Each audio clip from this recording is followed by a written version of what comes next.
Hey guys, Happysplasher here. Good evening. So right now I'm going to continue with the next day of pit bosses. So yeah, let's get right into it. So right now we are facing Fanatical Buffy. Let's take a look at her skills. Okay, so whenever an ally attacks, ally being the enemy, it's kind of weird, deals damage to the attacked. Okay, every third turn will deal damage to chaos enemies. All right, and then on the fifth turn the Warlord itself will get a skill. So whenever they're attacked, they will deal damage to the enemy Warlord, which is us. So a couple things. So it looks like whenever one of their heroes attacks, they will deal extra damage to the hero that attacks it. Deals extra damage to the hero that it attacks. So we need to have heroes that have some sort of protection, either with high health or mental shield or immunity. That could also avoid this skill here. Every third turn, we're going to take damage to our Chaos heroes, so we want to summon as few Chaos heroes as possible, or just make sure that they can take the damage. And then also on the fifth turn, the Warlord will get a skill, so whenever they are attacked, we'll take damage to our Warlord. So we want to have something like a heal ability, or just deal as much damage as we can. We're going to try to summon high attack heroes versus low attack heroes, so that way we can actually deal as much damage without taking as much damage for each attack. So we have 2 attempts right now, and we will hop right in.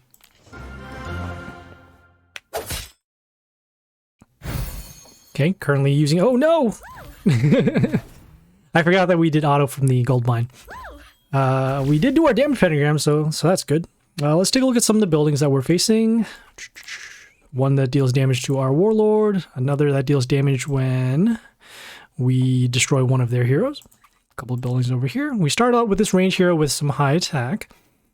This one can also freeze enemies in the line for a turn once it attacks. They summon the Blair over here that sets the health of our range heroes to 5. And then this hero also gives mental shield to another ally when they appear. So we do want to destroy this hero now if possible.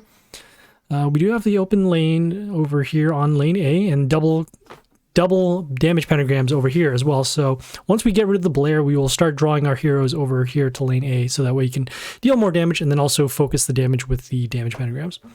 So in this case, going to summon the Mother Owl over here on D1. This one summons an owl at the beginning of the next turn, and then also we want to perhaps get an owl to protect this. Okay, so we have the Murden Care. This one summons a rabbit when it attacks, and then if that rabbit that was summoned is destroyed, it will silence the enemy who kills it. That's fine for this hero because, again, this already has some strong attack anyway, so we're not too worried about the silence. Combat will destroy that. Combat will destroy the building, so that's good. I suppose, actually, we could go with our shark summons to destroy this, have the shark silent. Well, this will get silenced too, I guess, so that's probably not going to help so much. Next turn, we're going to take damage to our Chaos heroes, but we don't have any, so that is good. And, you know, we will do our shark summons so that way we can get some protection over for the owls as well. Okay, we're also getting an attack boost every time we summon an ally, so that's good. Combat here, we'll silence these. Combat will destroy those. Because we can summon one more hero to actually protect this. So we're going to summon this melee hero over here on C1, or C3 rather. So this one here deals a little bit of adjacent damage, which isn't relevant right now, but it could be for later. Okay, so we have the Lucky Rabbit freezing 2 of our heroes for a turn. Another owl at the beginning of the turn, so that'll be there. Combat over here. Combat will destroy this. Going to summon this melee hero over here on D3 just for a little bit of protection. This one has Flight and Mental Shield, the Celestial Maiden. So that'll help us out in protecting the Mother Owl, and then we'll continue to allow us to get attack boost to our heroes. Alright, so they have the Charn, which turned into the Cenotaph. This one will give Mental Shield to another ally, but since there are no more on the field, we don't have to worry about that. And then also when the Charn attacks, it gives these extra attack runes. Combat will destroy this. We will find another melee hero to shuffle, and then at this point, because of the Mother Owl summoning these owls, we will not want to summon range heroes, so that we'll keep these spots open for more summons. So in this case, going to do a shuffle. We could use this hero, which is okay, but this hero does extra damage to a random enemy, and we don't really need to do that now because there's only one enemy on the board. So we'll do a shuffle, see what we can find. Okay, this one is okay, has some decent health. What's going to happen next turn? So next turn, we're going to see the boss get a skill to deal damage to our Warlord whenever we attack. That is okay. So we'll get the attack boost, we'll destroy some Charn, and then we'll start attacking here. Okay, now that skill is on the Fanatical Buffy, as you can see here. Okay, they have the Winged Knight. This deals damage to our Chaos heroes, and then also will give an attack boost to the allies whenever it's attacked. I think we're just going to skip the turn because we do still have the one spot available for the owl summons. So we will go here and we'll skip the turn. As you can see, the damage only happens to our Warlord when we attack their Warlord, not their heroes. Okay, we have the Adherent here. This gets an attack boost at the beginning of the turn. Also gives an attack boost whenever Pierce triggers on their side. Comet will destroy that. I think we might have lethal in the next turn. So 3, 4, 450, 550, 650. Might actually have lethal now. We'll do one more shuffle. See if we can find another melee hero. This one's okay. Yeah, we'll just go for damage over here. Yeah, we should have lethal now with 100 and 200 back on these lanes. So yeah, so there you go. That was Fanatical Buffy. You saw that we took some damage towards the end because of the number of heroes that we could attack with, but at that point, our board was strong enough where we didn't have to worry so much about the damage. Okay, so let's see what we have for rewards. Got some Mr. Flap. Very nice. Okay, and we also completed some other quests that we will need for later, which is good. Okay, we are now on the next boss here, Voracious Rami. Let's take a look at his skills. Alright, so whenever ally attack stealing triggers, it gives an attack boost to allies. Okay. Every third turn will give allies an ability, so whenever they attack, they will deal damage equal to his attack to all the enemies behind the target. Okay. And then on the 7th turn, we'll deal damage to enemies on 3 random lanes. Okay, so a couple of things. So it looks like their heroes will have attack steal. So we want to have heroes, again, with immunity or heroes with high attack, so that way we can still continue to attack. And then also because of the attack steal, they will have greater attack on their heroes. So we want to also make sure that we get rid of their heroes as much as possible. So that way that attack boost doesn't build up over time. Next is that third turn skill. So their heroes will get a skill or ability that will deal damage to his attack to all the enemies behind the target. So that's pretty much like Pierce, except for the fact that, say for example, if their hero has 100 attack, they will also deal 100 attack to all the heroes behind it as well. So that being the case, we do want to get rid of many of their heroes as possible, or at least have some protection behind for the damage that's going to occur. Finally, for this skill here, on the 7th turn, we'll deal damage to enemies on 3 random lanes. So not sure if spreading our heroes on multiple lanes is going to make sense, or just playing them in a few lanes. But yeah, we're going to be taking some damage. So again, we do want heroes with high health or mental shield, or perhaps again immunity. So yeah, let's start this off.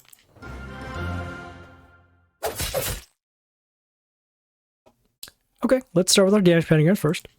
Okay, we have double coverage over here on lane A, so we'll want to draw our heroes over here. We have a couple of buildings. These both give negative attack. We have a building here that gives plus attack, and then also plus attack to our allies.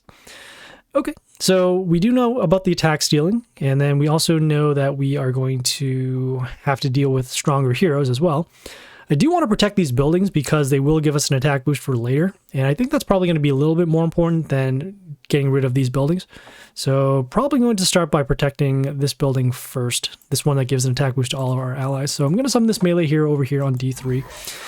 This Koba over here has a death trigger to summon a stone golem, so we get a little bit of protection. But in this case, as you saw, we took some extra damage here with the Scrap King of Garbage.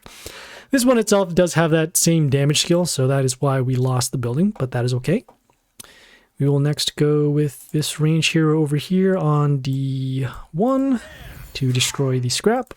This Karos also gives regeneration to our heroes and then a health boost to our nature heroes.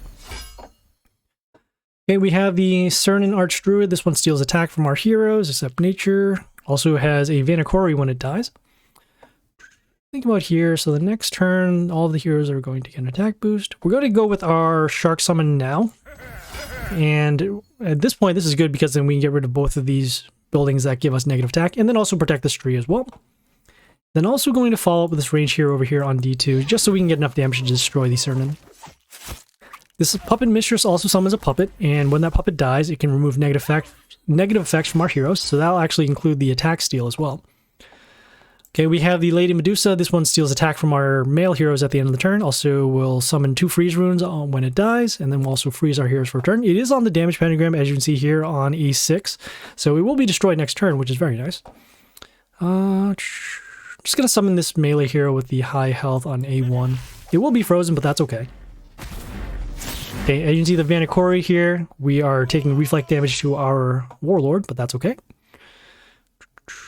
Okay, we have this Bone Warrior will attack. When it attacks, it steals attack from our heroes in the line, not a problem. Going to continue on, going to summon this range hero over here on C1 behind the puppet, and use the puppet as a blocker, or just spread out our damage on multiple lanes. Whoa! Okay, we have the Evil's Helper transforming one of our range heroes, our reward, what does it say? The random enemy into a reward box, so this one over here. Still not enough attack to destroy this, unfortunately. And this will be destroyed on the damage pentagram, so that is good.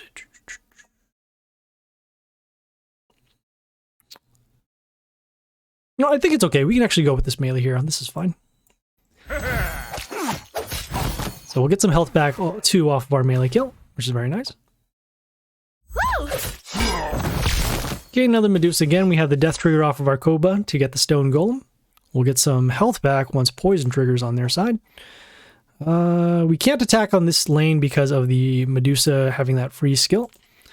And next turn, we are going to see damage to happen to our heroes on 3 random lanes. So we want to summon a hero that can actually take this damage. I'm going to summon this melee hero over here on C2. And maybe the puppet will be destroyed. Okay, it is. And that's good. We had the puppet being destroyed, so the attack steal is good, went through. And then we still have a blocker over here on lane C. Okay, so another Cernan over here. Let's see what we can do here. We have the balls. This one has splash damage, so we can actually get rid of the Bone Warrior. And I think that'll be good too. Yeah, so we'll just summon over here on C1 or C3 to get rid of the hero. And the balls is now back in play. Okay, the Cernan is also getting a health boost at the end of the turn for every nature ally, so that includes the Tsukumogami. Let's see here. We'll give an attack boost over to our male hero, so we can deal a little bit of damage. As you can see, it also does trigger off the Tsukumogami's attack boost. I'm going to, let's see, so we got a comment over there. The Balls also summons a copy of itself, a smaller copy, once it attacks. So let's see if we can deal a little bit more damage over here. Really don't want to waste this Masura because we do have these melee heroes in the way and we're not going to be dealing as much damage. So I'm going to do a shuffle. And, ooh, this is good. This one, destroy that. Destroy. Yeah, this will be fine. Going to go with the Jolnir over here on D2. Just want to deal enough damage to destroy the Cernan. The Jolnir also deals damage to heroes that are not order that come on play for every hero that we first come out. When we first summon him. Okay, so now all the enemies are gone. We're just going to continue attacking here. I'm going to summon a melee hero. Actually, do we not? We don't have to because there's also random damage that happens also off the Jolnir attack. I do want to keep it alive though, so in this case, I'm going to summon this melee hero over here on D3. This one, he has mental shield and a little bit of block, so we can have some protection here. And at this point, we can just punish most of their heroes because it looks like they don't have order heroes to summon. So we're going to continue. I'm going to summon another order hero, this time on C3. This one gives us, the Gravekeeper gives us an extra attack rune. And at this point, just making sure that we can keep the Jolnir alive up until the the Evil's Helper that transforms. All right, so combat will destroy that. We can summon another range hero. Yeah, we'll do that. We'll actually summon the Discordia. This one gives extra attack to 2 of our heroes. I'm going to summon it over here on... Ooh, we can actually summon it over here on A2. Get some more damage. And then the damage pentagram will destroy this. Okay, we have another scrap coming out again. We could use our... we could use the Shimuna over here. Normally we would summon it in an open lane with some protection, but this is fine. Rather just be able to keep attacking, so just come summon over here on C3. Just get rid of the scrap. Whoa! Okay, another Cernan once again. We're gonna do that. Yeah, this is fine. Actually going to go with the Justia over here on C2. This one will give an attack boost to our heroes in the same row once it attacks. We'll take a little bit of damage off the skill. We can also give miss to another hero for a turn, which in this case was the Cernan that was already on the board. Don't need to worry about the Lady Medusa because of the damage pentagram once again. And then once again as well, another Vanakori.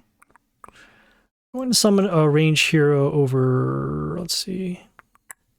No, we can actually summon a range hero over here on D2. So this Song of Force will give us an attack boost to our nature heroes. And then we'll also give health boost to allies around themselves. Okay, another scrap.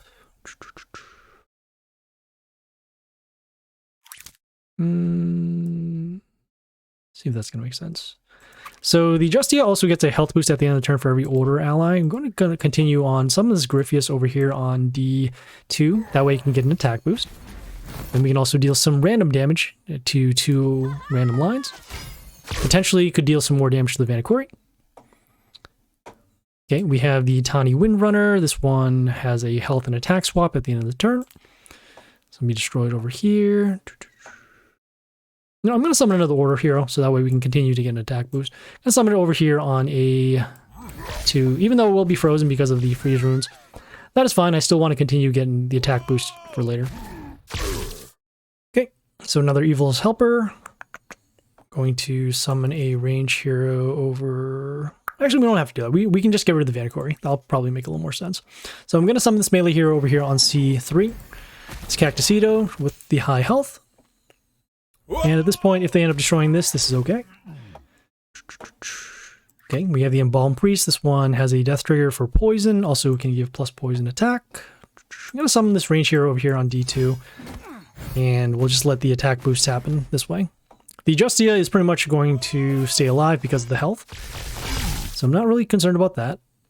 And, well, we have another scrap over here. We do have an Eoster that could just get rid of this hero, but I do want to save it for other bosses. But at least we won't have to do a shuffle, so I guess it's okay. Yeah, sure, why not? That's fine. We with the Eoster, giving a health boost to our heroes for every female at the end of the turn, and then also some damage at the beginning of the turn, we pretty much should be good against the boss here. So Comet will destroy that. I'm going to summon another range hero over... Let's see. I'm going to summon over here on A2. Just so that we can still be able to attack. I see that there's still a lot of freeze runes coming out from the Lady Medusas, but that's okay. Alright, so we'll summon another melee hero over here on D3. Getting rid of the Cernan. We'll take some damage off of the Vanakori reflect damage. Okay, as you saw, we have the damage at the beginning of the turn with the Eoster. Going to continue, and just this time we're going to just summon the low attack heroes and get rid of these freeze runes while we still can. As you see, a large health boost as well. The Justia is finally gone because of the Evil's Helper, but that is okay. Going to, let's see. Yeah, this one's fine. Gonna summon this range hero over here on B2. This one summons a Rotter once it attacks, so we'll be able to get rid of this freeze rune as well on B3. Okay, let's see. I was just doing some math. So 170, 210, about 250 here, so a little short. We do have these sudden deaths that can help for some damage, but at this point we should be okay. So I'm just going to continue summoning weaker heroes so that we can get rid of them out of our squad. Whoa! Okay, another Embalmed Priest, and then we actually have poison now because of the death trigger.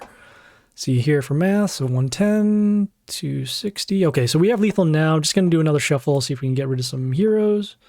This one has low attack, so might as well. And this should be enough for lethal. Here, here, and right here for, yeah, final hit. So yeah, that was Voracious Rami. Okay, let's see what we have for rewards. Legendary. Hey, not bad. No, Mr. Devil. Cool. Okay, so those were the bosses for today. Tomorrow, hopefully, we will continue on the next bosses, which in this case, as you see, are Lady Moonlight and Dio-chan Plum Blossom. Looks like these will also be the last bosses for the week. So yeah, come back and check it out. So yeah, we'll see you guys later. This is Happysplasher, signing off.